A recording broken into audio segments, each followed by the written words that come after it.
For the first time ever in the history of human race, we have something which is more intelligent than us. और दोस्तों करोड़ों साल से human species बाकी सारे species से इंटेलिजेंट था और हमने अपने फ़ायदे के लिए बहुत सारे स्पीसीज को एक्सटिंक्ट ही कर दिया है। तो ये वेरी मच पॉसिबल है एआई जो ह्यूमन से काफ़ी ज़्यादा इंटेलिजेंट है वो एक दिन ह्यूमन रेस को ही एक्सटिंक्ट कर देगा। पर कैसे? एआई की वजह से बहुत सारे टूल्स आ रहे हैं जो कि हमारे काम को ईजी कर रहा है और कुछ लोग तो ये कह रहे हैं AI is the most profound technology humanity is working on. More profound than fire or electricity or anything that we have done in the past. लेकिन वही कुछ लोग ये भी कह रहे हैं Mark my words, AI is far more dangerous than nukes.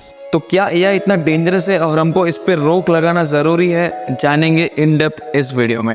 Artificial intelligence, The benefits vastly outweigh the risks. Eventually, they will completely outthink their makers. AI could begin to kill humans. AI has the potential to change society. A lot of people can be replaced by this technology. Is this depressing? I don't see why it should be. This will be the greatest technology humanity has yet developed. दोस्तों अगर हमको जानना है कि ये हमारे लिए कैसे डेंजरस हो सकता है उसके लिए हमको जानना पड़ेगा एआई काम कैसे करता है और जिसके लिए हमको खेलना पड़ेगा चेस।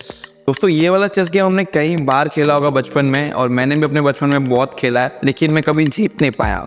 ये चेस गेम एक ट्रेडिशनल चेस एल्गोरिथम पे काम करता है जहाँ पे ये हर मूव पे मिलियंस ऑफ कैलकुलेशन करता है अपने नेक्स्ट मूव को डिसाइड करने के लिए और उसने कई सारे चेस ग्रैंड मास्टर्स को भी हराया है। लेकिन कट टू 2017 जहाँ गूगल के डीप माइंड ने अल्फा जीरो को इंट्रोड्यूस किया जिसने इन सारे ट्रेडिशनल चेस एल्गोरिथम्स को हराया जो कि 28 स्ट्रेट विंस और 72 स्ट्रेट ड्रॉस। मतलब अल्फा जीरो एक भी चेस गेम हारा नहीं। इंटरेस्टिंग बात यह है दोस्तों कि अल्फा जीरो को चेस के सिर्फ बेसिक रूल समझाए गए थे कि कौन सा पीस कैसे मूव करता है। बाकी इसने घंटों बहुत सारे चेस मैच को एनालाइज किया और एक खुद के साथ मिलियंस ऑफ मैच खेला कुछ ही घंटों में और ये पूरा गेम कैसे जीतना है सीख गया था। अल्फा जीरो ने सिर्फ गेम को ऑब्जर्व किया और अपने आप को ट्रेन किया और इसी चीज को हम लोग बोलते हैं मशीन लर्निंग। ट्रेडिशनल एल्गोरिथम एक सेट ऑफ पाथ से अपने डिफाइंड गोल तक पहुंचता है। अगर ये हुआ तो ये करो, अगर ये हुआ तो ये करो। लेकिन मशीन लर्निंग में जो इनपुट दिया उसको बस अपने एंड गोल तक पहुंचना रहता है और वो कोई भी पाथ ले सकता है उसके एंड गोल तक पहुंचने के लिए। इसका मतलब वो अपना खुद का रूल्स बनाएगा जो हमको शायद समझ ही नहीं आए या हमको पता ही ना हो।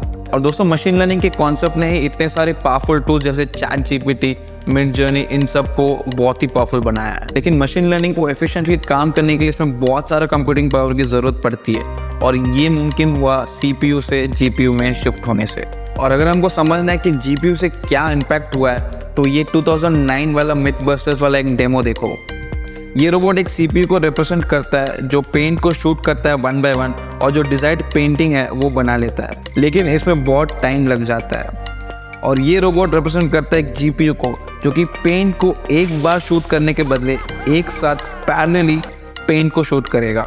तो बेसिकली कंप्यूटिंग पावर जो एक एआई में चाहिए मशीन लर्निंग के लिए वो फिजिकल टूल जीपीयू के कारण पॉसिबल हुआ है।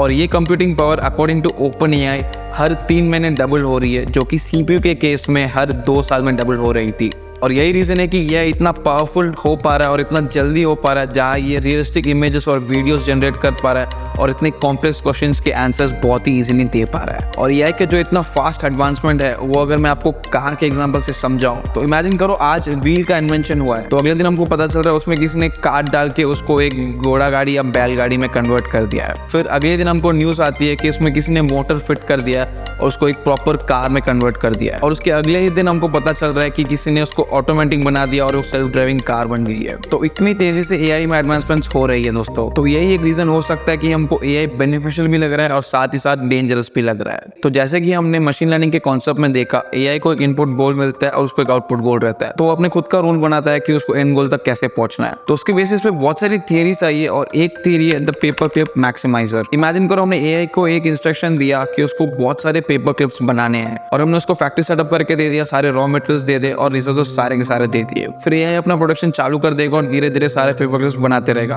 अब एआई का एंड गोल ये है कि उसको बहुत सारे पेपर क्लिप्स बनाने हैं और वो अपने खुद के रूल्स बनाएगा उसको एफिशिएंट बनाने के लिए। तो जैसे जैसे उसके पास जो अवेलेबल रॉ मटेरियल है और रिसोर्सेस है उसको वो पेपर क्लिप में कन्वर्ट कर रहा है और जब उसको पता चल रहा है कि रिसोर्सेस खत्म होने वाले हैं तो वो अपने ही मशीन्स को डिसमेंटल करके उसमें से रॉ मटेरियल्स और रिसोर्सेस को निकाल के पेपर क्लिप बनाने लग जाएगा। फिर one of the use cases में उसको लगने लगेगा कि ह्यूमंस को हटा देने से उनके रिसोर्सेस और उनके रॉ मटेरियल्स को भी यूज करके पेपर क्लिप बना सकते हैं। एआई को बस अपने एंड गोल की परवाह है, उसको कोई कॉन्शियसनेस या कोई इमोशन नहीं है कि ह्यूमंस को हर्ट नहीं करना है। आपको किंग मिदास वाली स्टोरी याद है जो हमने बचपन में पढ़ी थी, जहाँ पे उसने विश मांगी थी अगर वो कुछ भी टच करेगा तो वो गोल्ड में चेंज हो जाए। तो विश मिलने के बाद वो सारी चीजों को टच करके गोल्ड में कन्वर्ट कर पा रहा था, लेकिन इसमें एक बहुत बड़ी प्रॉब्लम हो रही थी।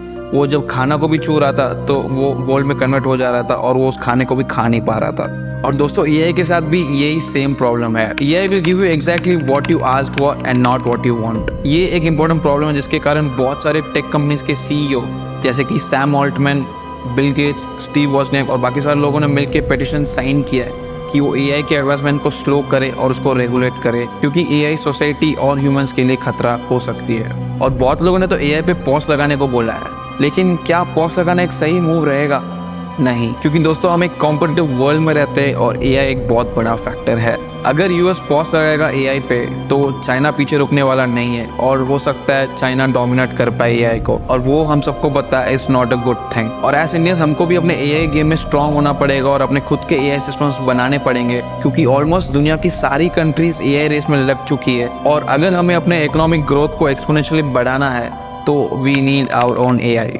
तो अगर अब आप बोलोगे कि एआई से इतना ही खतरा है तो पूरा का पूरा ही स्टॉप कर देते हैं और हमको एआई चाहिए ही क्यों? हम सबको एआई के बेसिक यूज केसेस के बारे में पता है कि हमारे लिए वो कोई भी टॉपिक पे कंटेंट क्रिएट करके दे देगा, कोई भी ऐसे जनरेट करके दे देगा, या कोई ईमेल जनरेट करके दे देगा, कोई एक बड़ा सा पीडीएफ हो तो उसका एक समरी निकाल के दे देगा, या हमारे लिए रियलिस्टिक इमेजेस जनरेट कर देगा या वीडियोस भी जनरेट कर देगा। और ये सारी चीज़ हम जानते हैं कि हम वो खुद से कर सकते हैं, लेकिन एआई हमसे थोड़ा बेटर करके दे देगा। लेकिन एआई वो सारी चीज़ें भी कर सकता है जो हम कभी नहीं कर पाएंगे या हमको बहुत टाइम लग जाएगा करने में, क्योंकि मशीन लर्निंग की कैपेबिलिटीज इतनी वास्ट है और वो कैसे भी करके हमको राइट रिजल्ट्स लाके दे देगा। 2021 की एक स्टडी में पता चला कि एआई की वजह से हम लोग प्रोटीन के स्ट्रक्चर्स के बारे में समझ पाए, जो इसके पहले करना बहुत ही मुश्किल था।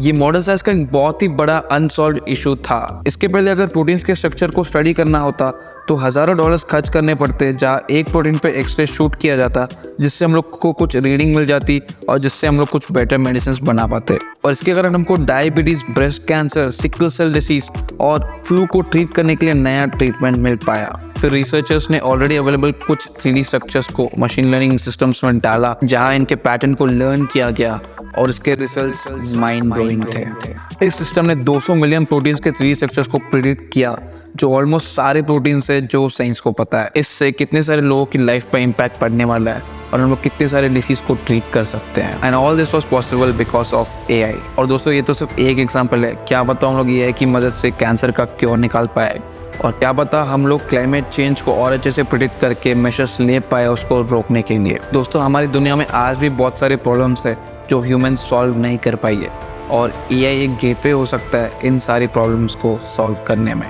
आई नो ह्यूमन रेस हज़ारों करोड़ों साल से एग्जिस्ट कर रहा है और बिना एआई के ही काम चल रहा है, और हम लोग धीरे धीरे एडवांसमेंट कर रहे हैं। पर एआई हमारे इस एडवांसमेंट को स्काई रॉकेट कर देगा और एक्सपोनेंशियली फास्ट हम चीज़ें समझ पाएंगे और जल्दी से उसके सॉल्यूशंस में निकाल पाएंगे। और दोस्तों आपको एक फन फैक्ट बताओ, ह्यूमन ब्रेन्स में 100 ट्रिलियन कनेक्शंस होते हैं, जहाँ एक एआई चैटबॉट में सिर्फ 1 ट्रिलियन कनेक्शंस होते हैं, लेकिन उसकी प्रोसेसिंग पावर इतनी स्पीड होती है कि वो मिली सेकेंड्स में मिलियंस ऑफ कैलकुलेशंस कर लेता है। आर्टिफिशियल इंटेलिजेंस एक नया और कॉम्प्लेक्स चीज़ है जो हमको एक्साइट भी करता है, साथ ही साथ हमें डराता भी है। और इसमें इनोवेशन बहुत ही रेस्पॉन्सिबली और एथिकली होनी चाहिए, जो कि ह्यूमैनिटी के पर्पस को सर्व करे, ना कि उसके अगेंस्ट। तो दोस्तों इतने सारे प्रिवेंटिव मेजर्स लेने के बाद भी एआई हमको डोमिनेट कर पाया और ह्यूमन रेस को एक्सटेंड कर दिया। तो it was nice knowing you.